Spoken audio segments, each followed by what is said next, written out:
Welcome back to another episode of Opalwave MTG, a channel dedicated to exploring power levels in EDH and helping you tune your deck to your meta. I'm your host Jacob, and today we're going to be looking at Edgar Markov, which is a 6-mana Mardu Vampire Knight.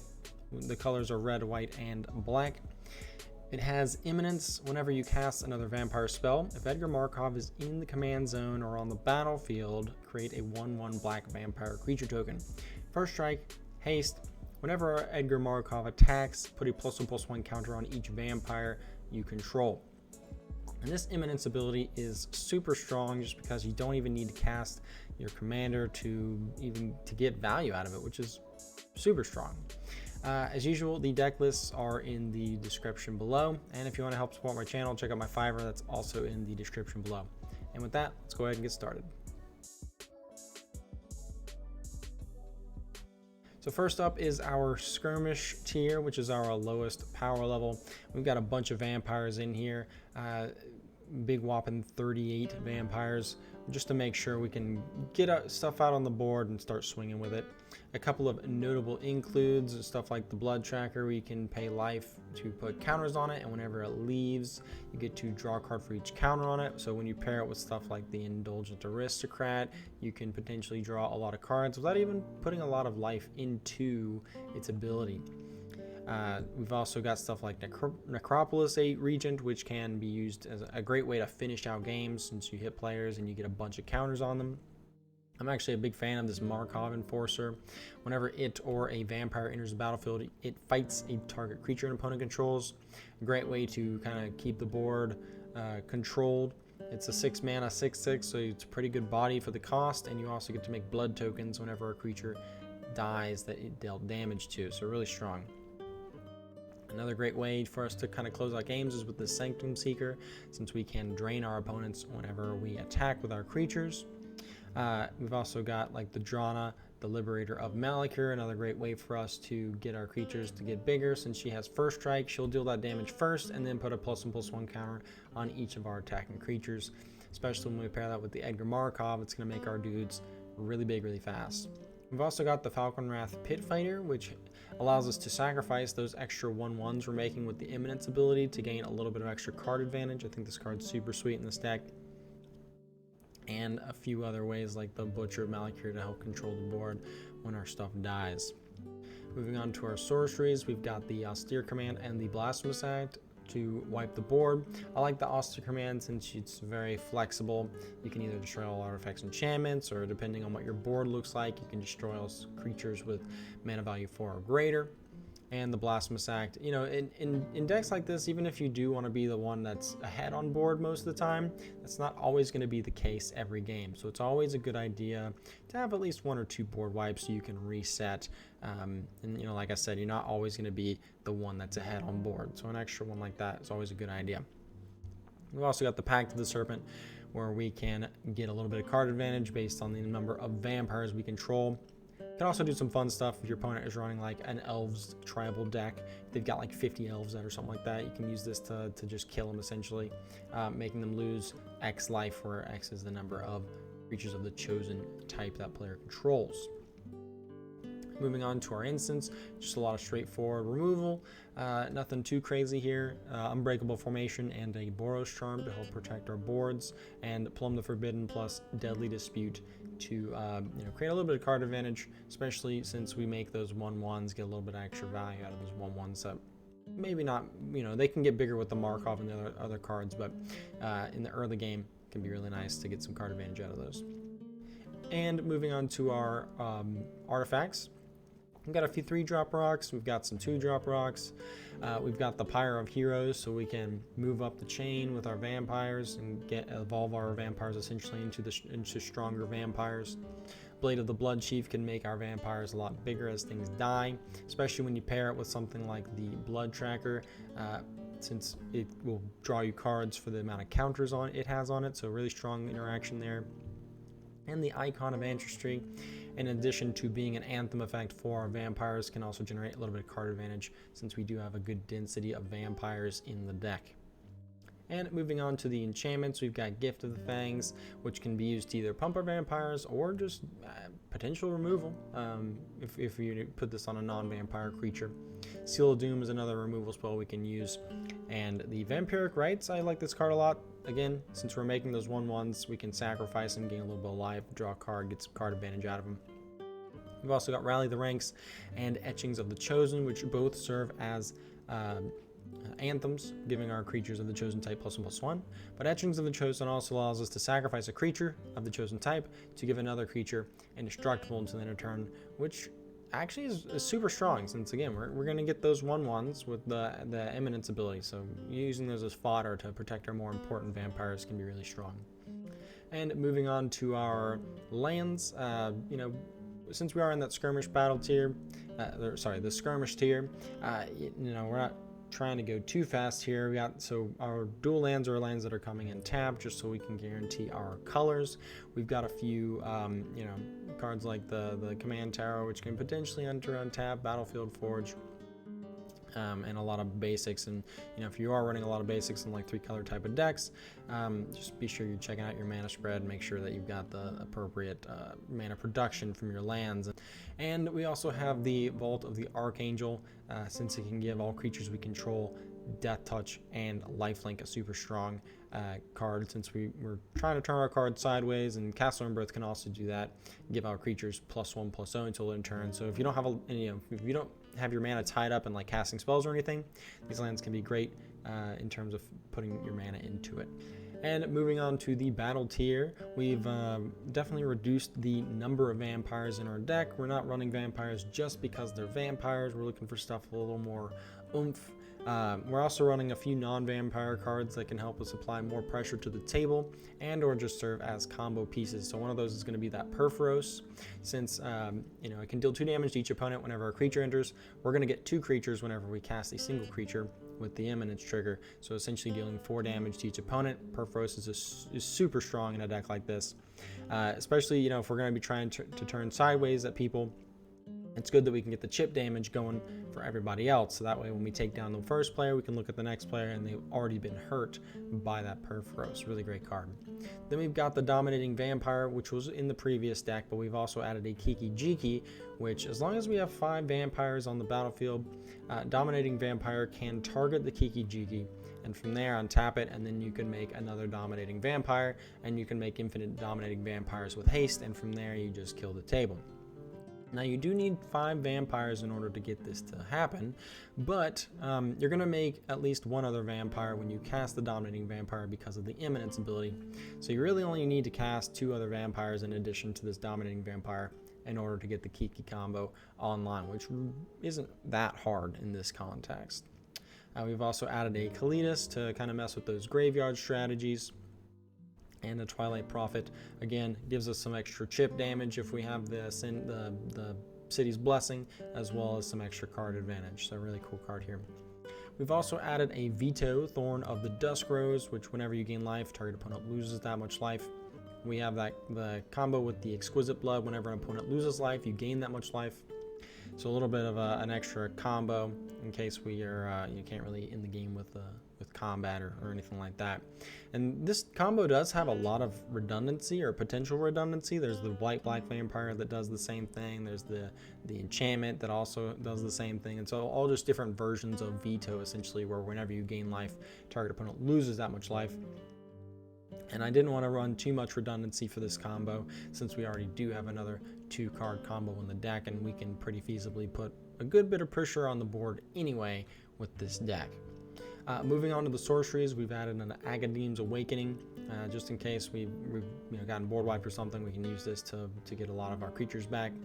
We've kept the Austere Command and the Blasphemous Act. I really like these cards.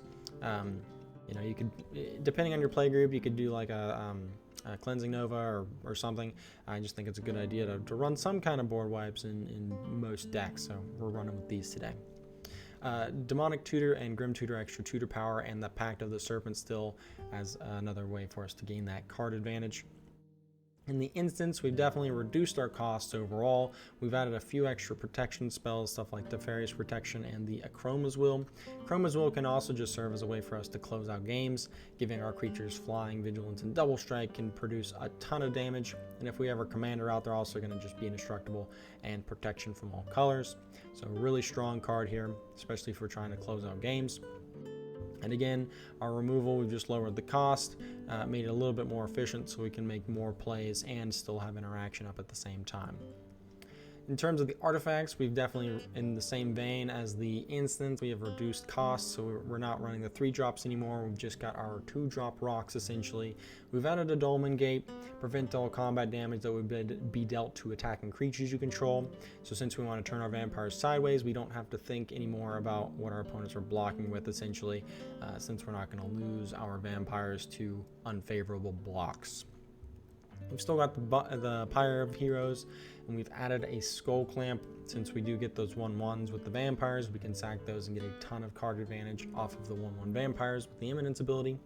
Throne of the Godfair again, since as we're moving up in power level, you want to think about how we are applying more pressure to the board, and it's really great if we can deal that damage spread out, since we can focus one player and then, like I was saying before, when we move on to the next player, they've already taken a good bit of damage. This can be a really great way to get that going. Vanquisher's Banner, in terms of it being an anthem, it's really nice, but it can also give us extra card draw when we cast Creature of the Chosen Type, and a Wishclaw Talisman for a little bit extra tutor power. Moving on to the enchantments, we've got the Cathar's Crusade, again, a really great card for us to gain, apply more pressure to the board. Since we do get that 1/1 vampire when we cast a creature, we're going to be getting 2 counters on each of our creatures, essentially. Super strong card in this deck. Etchings of the Chosen is still in the deck to make our important vampires stick. We've got the Phyrexian Reclamation. Since we don't have as many vampires in the deck, it can be a good idea to run a little bit more recursion. That way, if you do lose your vampires, you can just bring them back and go from there. And then we've also got this Shared Animosity. Whenever a creature you control attacks, it gets +1/+0 until in turn for each other attacking creature that shares a creature type with it. It's a great way for us to resolve this card, especially if we've got a really good board state. We could swing at players and kind of just kill them out of nowhere with this card. A really great game finisher here.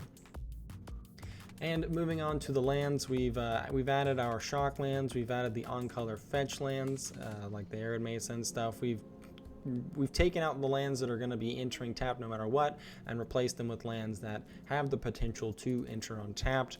Helps us get out of the gate a little bit better and be more consistent in terms of our land drops and being able to use that mana on time.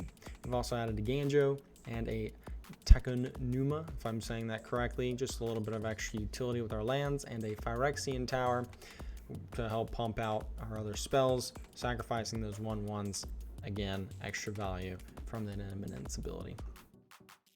Before I move on to the glory version of Edgar Markov, if you like what I'm doing and you like the content, be sure to like, comment, and subscribe. Let me know what commander you want to see brewed next and what you did with your version of Edgar Markov. Super interested in hearing that. And moving on to the glory version of Edgar Markov, we are definitely abusing the Imminence ability of Edgar to execute some of our combos.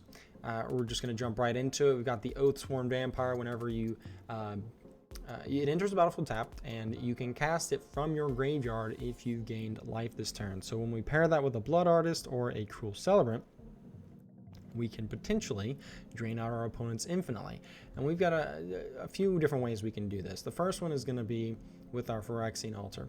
So essentially, we'll we'll cast our Oathsworn Vampire, and we're going to the Imminence trigger is going to make another vampire. And from there, we can sacrifice both the Oathsworn Vampire plus another vampire, the token that we made, to make 2 black mana.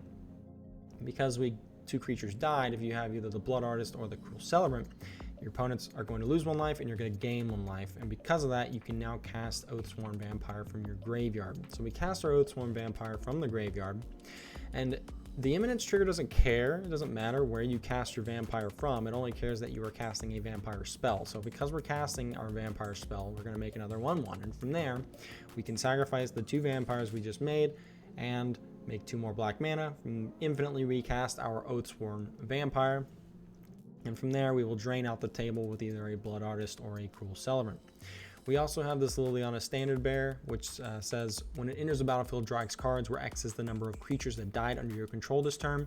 So essentially you can, if you have like 70 cards in your deck, you can make 69 deaths essentially, and then from there you can draw out most of your deck outside of the one extra card. It depends on the context. If you think your opponent can make you draw an extra card or something like that, it's safe to leave the extra card, whether it be the like a land that can, or there's that black removal spell, Baleful, I can't remember it, but essentially if you're worried about that, make sure you're just counting the number of deaths appropriately. And from there you can draw out your deck and actually use the Blood Artist or the Cruel Celebrant to kill your opponents that way.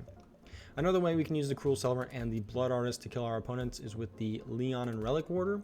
So if you're not used to these kind of combos with the Relic Warder, essentially what we're going to do is we're going to pair it with an Animate Dead or a Necromancy. So essentially, when these enter the battlefield, they reanimate a creature, and when they leave the battlefield, you sacrifice the creature that it is enchanting on. So essentially, we're going to cast our Necromancy targeting the Relic Warder.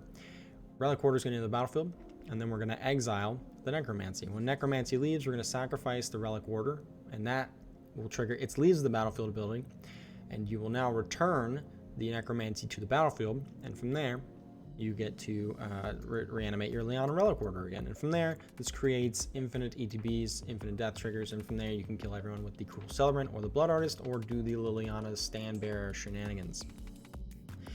And we can also potentially make infinite mana with Pitiless Plunderer if you have another outlet. So that's another way we can kind of do something there. Or we can do the Viscera Seer plus Pitiless Plunderer and the Oathsworn to make infinite ETBs and death triggers too.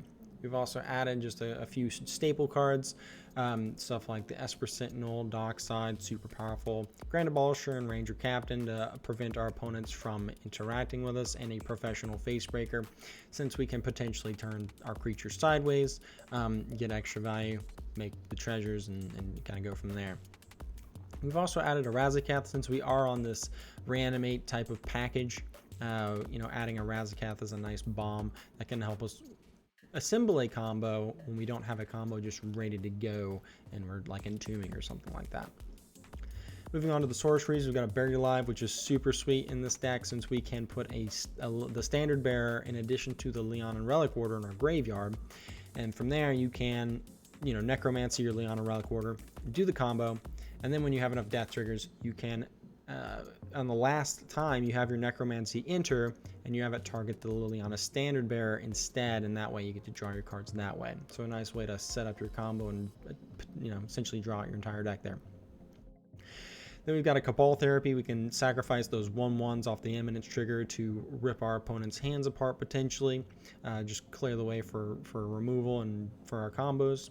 Added some extra tutoring power, Gamble, Imperial Seal, Diabolic Intent, Infernal Plunge, an extra kind of ritual essentially. Again, we're using these vampires off the Eminence a little bit more than just swinging at people with them. And we've also added a Peer into the Abyss, since we can ramp super hard. We can assemble our combos really easily once we draw half of our deck. In addition to a Savine's Reclamation is a little bit of extra reanimation. Unmarked Grave, again, extra tutor power, putting the Leon and Relic Warder into our graveyard, and a Winds of Abandon. I think this card is just super sweet. If you've seen some of my other videos, I've generally been throwing this in the decks that I'm running white in. I was actually playing in a tournament a few weeks ago, and I got completely blown out by this card. They were playing Jetmir, and it did a lot of work. So very strong card. Moving on to our instants, again, we are consolidating our instants, making them cheaper. I like Lightning Bolt in this in cEDH in general. I think it's just a super great removal spell. A lot of small dudes that you want to kill. We've added the rituals, Dark Ritual, Calling the Weak, Cabal Ritual to help us power out some of our more expensive stuff. Potentially hard casting around as a Cath if you need to, or the PETA. Final Fortune, so we can be a little greedy and try to sneak out an extra win, as well as a Silence is a little bit of extra protection for our combos. Moving on to our artifacts, we've cut a few of the 2-drop rocks and we've added in some of our 0-drop type stuff. 1 cost, Mana Vault, Mana Crypt, Lotus, all that jazz to help us power out some of our more expensive cards. And for the Bolas of Citadel, I think this is like a flex slot in terms of the Adnaz or running Bolas of Citadel. I think either one is viable here. Since we are on a few extra higher cost cards, stuff like the Peer into the Abyss and the Razaketh, it can make your Adnazes a little more dicey in terms of if you hit a certain amount of life with your Adnaz, it could be kind of can deter you from hitting the extra card that you may need in terms of your Adnaz flips. So you also get the extra ability of sacrificing 2 non-land permanents with the Bolas of Citadel, since we are making those 1/1s. It's not going to happen too often where it's actually relevant, but some games it could be pretty relevant actually. So we've got the Phyrexian Altar as a combo piece and the Pyre of Heroes. Again, we can kind of move up the chain and find really important vampires that we need, and the Wishclaw Talisman for extra tutor power. In the enchantments, again, we've got the Animate Dead and the Necromancy, and if you feel like you need extra redundancy, there is also Dance of the Dead that I've got in the sideboard here. I just ran out of room and I couldn't really justify cutting any of the other cards. Maybe you will, and if you do and you really want the extra redundancy here, go for it. It does exist. Then we've got the Necropotence, really powerful card draw, or card advantage rather, and the Meat Hook Master Hero, which can serve as a board wipe, but it also allows us to win the game, it being an outlet, since whenever a creature you control dies, you get to, each player will lose 1 life. So if you're doing the Relic Order or the Oathsworn Vampire combo, this can be a good way to, in the game, great outlet. And moving on to our lands, we've added our essentially all of the fetches at this point, all of our off-color fetches. We've added our OG duels, and just all of our lands are entering untapped at this point, and they are for the most part producing more than 1 color, or if they don't, they provide us with some really great utility like a Ganjo, Gemstone Caverns to help us power out some of our early game plays, and a Cavern of Souls can make some of our vampires uncounterable, or depending on when you draw the cavern, you can name humans to make an uncounterable Grand Abolisher. Could be really sweet. Or if you're hard casting a Razaketh, sometimes you could use the or you can just have an uncounterable Razaketh, since you are investing a ton of mana into it. But yeah, pretty straightforward. Again, all of our lands are entering untapped at this point and producing multiple colors for us.